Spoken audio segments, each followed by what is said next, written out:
सी नस जो है ट्रंप ने मोदी जी को दबा ली। मैं तो पुनः निवेदन कर रहा, मेरी आवाज ये अगर मोदी जी तक जा तो भाई मोदी जी इस बात को खुद ही आके खुलासा कर दे। और मैं तो एक बात और कह रहा, अगर कोई नस दबा भी रखी भाई, ये हिंदुस्तान के 150 करोड़ लोग ये है तो आपके अपने ही। आप लेकिन प्रोफेसर साहब, आपने जिस तरीके से बताया 150 करोड़ लोग, इन 150 करोड़ लोगों में कुछ भक्त भी थे।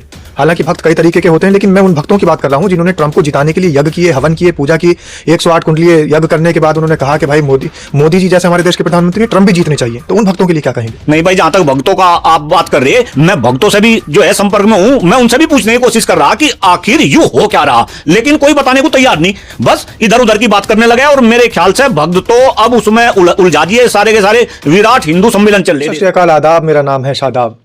शब्दों का बड़ा वजन होता है, और बात करें अगर जियोपॉलिटिक्स की तो शब्दों के मायने बहुत ज्यादा गहरे होते हैं। और इस वक्त डोनाल्ड ट्रंप के जो शब्द हैं वो हमारे देश के प्रधानमंत्री के लिए बड़े कठोर नजर आ रहे हैं।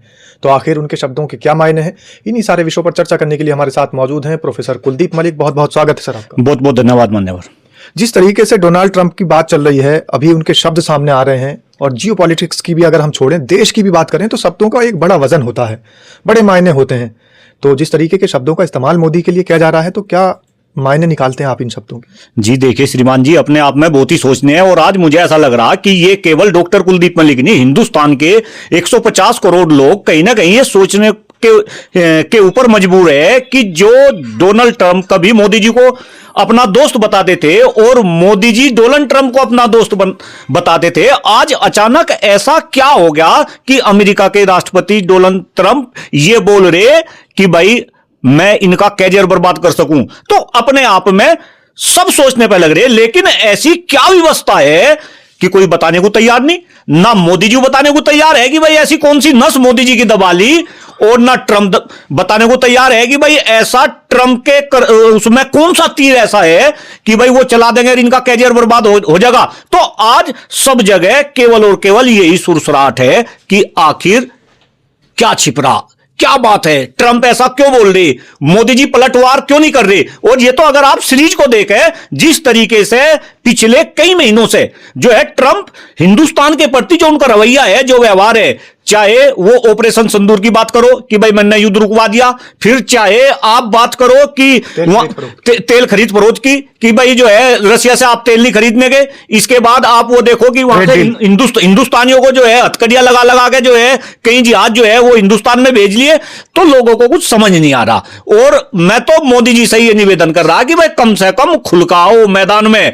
अरे ट्रंप के साथ में दो दो हाथ कर लो, दो दो हाथ। जब कई बार सर के ऊपर से पानी बह जाता है तो दोस्त के साथ भी दो दो हाथ करने पड़ते हैं। प्रोफेसर साहब, क्या लग रहा है आपको, जिस तरीके की भाषा शैली का इस्तेमाल कर रहे हैं ट्रंप, तो क्या कुछ भारी राज हैं इस तरीके के मोदी जी के जो ट्रंप के पास हैं? नहीं देखिए श्रीमान जी, कुछ भी संभव है भाई, कुछ भी संभव है, कुछ भी संभव है। और क्या राज है, क्या राज नहीं है भाई, ये तो एक सोचनीय विषय है। और मैं तो फिर कह रहा, अगर सभी लोग सदमे में है कि भाई ट्रंप ने कौन सी नस मोदी जी की दबा ली, तो मोदी जी खुद सामने क्यों नहीं आते, बट ट्रंप को वे चेतावनी क्यों नहीं देते कि भाई बता तू क्या ले रहा। वे तो ट्रंप तो उनके कैरियर के ऊपर जो एंगली उठा रहा कि अगर राज खोल दिए तो राजनीति खत्म हो जाएगी, और फिर भी कह रहा कि मैं राज खोलने का नहीं। और फिर ये समझ नहीं आती कि वो ऐसा क्यों कह रहा। तो कहीं ना कहीं ये सुनसुनाहट हो रही आज देश में, ये एक चर्चा का विषय है। कोई कुछ बतावे, कोई कुछ बतावे, कोई टापू की बात करे, कोई बाइल की बात करे, हमें तो समझ आ नहीं रहा कि हो क्या रहा। लेकिन एक बात तो साफ है प्रोफेसर साहब, जो दोस्त होता है तो दोस्त के दिल में दोस्त के बड़े गहरे राज होते हैं। और हमेशा मोदी जी अपने आपके वक्तव्य में, अपने संबोधन में my dear friend Donald Trump कहते नजर आते हैं।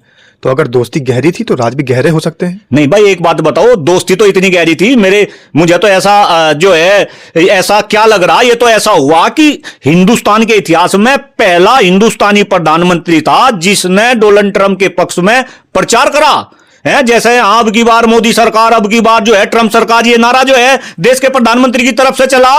लेकिन आज अचानक ऐसा क्यों हो गया, और क्यों हम इतने दबाव में अमेरिका के आगे कि जो जो अमेरिका कहता जा रहा, अमेरिका कहेगा आप जो है ऑपरेशन सिंदूर को खत्म कर दोगे, अमेरिका कहेगा आप रसिया से तेल लेना बंद कर दोगे। अभी अमेरिका की साथ में इनकी एक डील भी हो रही, पता आपको, ये तो सब है पता, ट्रेड डील हो रही। उसमें आज देश का किसान कहीं ना कहीं दोबारा से जो है आंदोलन की तरफ बढ़ रहा, तो अपने आप में ऐसा क्या हो गया, कौन सी नस जो है ट्रंप ने मोदी जी को दबा ली। मैं तो पुनः निवेदन कर रहा, मेरी आवाज ये अगर मोदी जी तक जा तो भाई मोदी जी इस बात को खुद ही आके खुलासा कर दे। और मैं तो एक बात और कह रहा, अगर कोई नस दबा भी रखी, भाई ये हिंदुस्तान के 150 करोड़ लोग ये है तो आपके अपने ही। आप तो लेकिन प्रोफेसर साहब, आपने जिस तरीके से बताया 150 करोड़ लोग, इन 150 करोड़ लोगों में कुछ भक्त भी थे।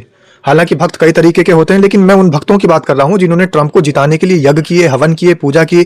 108 कुंडलीय यज्ञ करने के बाद उन्होंने कहा कि भाई मोदी जी जैसे हमारे देश के प्रधानमंत्री हैं, ट्रंप भी जीतने चाहिए। तो उन भक्तों के लिए क्या कहेंगे? नहीं भाई, जहां तक भक्तों का आप बात कर रहे, मैं भक्तों से भी जो है संपर्क में हूं, मैं उनसे भी पूछने की कोशिश कर रहा कि आखिर यूं हो क्या रहा, लेकिन कोई बताने को तैयार नहीं, बस इधर उधर की बात करने लगे। और मेरे ख्याल से भक्त तो अब उसमें उलझा दिए, सारे के सारे विराट हिंदू सम्मेलन चल रहे देश में, पता होगा। अब ये भक्त तो उस तरफ इनका जो है कहीं ना कहीं रुख मोड़ दिया। लेकिन क्या मोदी जी को हो गया, ट्रंप ने कौन सी नस दबा ली? और किसानों की भी सोच लो, ऐसा ना करो अपने स्वार्थ के ऊपर देश का बेड़ा गर्क कर दो। भाई ये किसान भी तो थारे हैं, किसान की क्यों नहीं सुनते? लेकिन प्रोफेसर साहब, अगर विराट हिंदू महासम्मेलन हो रहे हैं तो उनकी तो आवश्यकता है देश में, क्योंकि अगर हिंदू खतरे में होगा, हिंदुत्व खतरे में होगा, धर्म खतरे में होगा, तो फिर देश कहां बचेगा? हाय भाई, ये तो बहुत बड़ी बात कह दी। एक बात बताओ, केंद्र में भारतीय जनता पार्टी की सरकार, और हम तो अपने प्रदेश की बात कर रहे, यहां यशस्वी योगी जी की सरकार, और इसके बावजूद भी हिंदू खतरे में है। भाई ये तो अपने आप में बिल्कुल शर्मसार कर देने वाला स्टेटमेंट है। और मैं तो ये कह रहा कि अगर हिंदू खतरे में है, देश के प्रधानमंत्री को इस्तीफा दे देना चाहिए, हमारे योगी जी को भी इस्तीफा दे देना चाहिए। अरे कोई अच्छा प्रधानमंत्री सीट पर बैठाते हैं और अच्छा मुख्यमंत्री सीट पर बैठाते हैं, तब ये हिंदू सुरक्षित जाएंगे। अगर हिंदूवादी सरकार के अंडर में भी हिंदू सुरक्षित नहीं है, तो मुझे बता दो फिर किसके अंडर में सुरक्षित रहेंगे? आप कह रहे हैं हिंदू खतरे में है, सुरक्षित नहीं है, लेकिन प्रधानमंत्री भी तो खतरे में है। वो कैसे बचाएंगे हिंदुओं को? वो तो खुद खतरे में है। नहीं तो संसद में नहीं गए खतरे के चक्कर। नहीं, ये भी अपने आप में बहुत ही हास्यात्मक विषय है। एक बात बताओ भाई, हिंदुस्तान पूरी दुनिया के अंदर सबसे बड़ा लोकतंत्र, और सबसे बड़े लोकतंत्र का सबसे बड़ा मंदिर देश की संसद, और देश की संसद में प्रधानमंत्री असुरक्षित है, प्रधानमंत्री खतरे में है। और खतरे में भी किससे, ये नहीं बताया आपने? महिलाओं से खतरे में है। और प्रधानमंत्री जी इस वजह से संसद में नहीं आए। क्यों भाई, क्या सरकार कर रही? अगर आप देश के प्रधानमंत्री की सुरक्षा नहीं कर सकते, तो 150 करोड़ लोगों की सुरक्षा आप कैसे करेंगे? आप क्या संदेश जो है देश में देना चाह रहे हो? लेकिन प्रोफेसर साहब, प्रधानमंत्री नरेंद्र मोदी ने नारा दिया था बेटी बचाओ बेटी पढ़ाओ, तो बेटी बचाने के बाद, बेटी पढ़ाने के बाद संसद पहुंचाई, तो अब वो प्रधानमंत्री को काटेंगी? नहीं, ये तो भाई खमा का एक नैरेटिव फैला रहे। और मैं तो ओम बिरला जी अगर इस तरीके का स्टेटमेंट दे रहे, और उनके ऊपर भी अभी आपने सूचना मिली होगी, महाभियोग की जो है खबर आ रही कि भाई इस तरीके की बात हो रही। अगर ओम बिरला जी इस तरीके की जो है सूचना दे रहे कि महिलाओं से कहीं ना कहीं मोदी जी को खतरा था, तो ये भी मान लो कहां का लोकतंत्र रहेगा, किस तरीके का लोकतंत्र रहेगा। और मैं तो कह रहा, अगर वे महिलाएं मोदी जी के ऊपर अटैक करने जा रही थी, और वे भी सांसद ही होगी मेरे ख्याल से, आम आदमी तो जाता नहीं, हमारा आप तो जाते नहीं, तो अगर इनमें आपस में इस तरीके से होगा तो ये देश को क्या चलाओगे? यहां पक्ष और विपक्ष दोनों के लिए सोचनी है। एक सवाल छोड़ गए हैं कुलदीप मलिक आपके सामने कि आखिर खतरा किसको है? खतरा सरकार को है, या खतरा प्रधानमंत्री को है, या खतरा धर्म को है? ये आपको तय करना होगा कि आखिर खतरा किसको है। आपको किससे खतरा लग रहा है? प्रोफेसर कुलदीप मलिक की बातों से आप कितना सहमत हैं? कमेंट के माध्यम से अपनी राय को जरूर रखिएगा कि आखिर खतरा किससे और किसको है। धन्यवाद साहब। बहुत बहुत धन्यवाद आपका साहब। नमस्कार।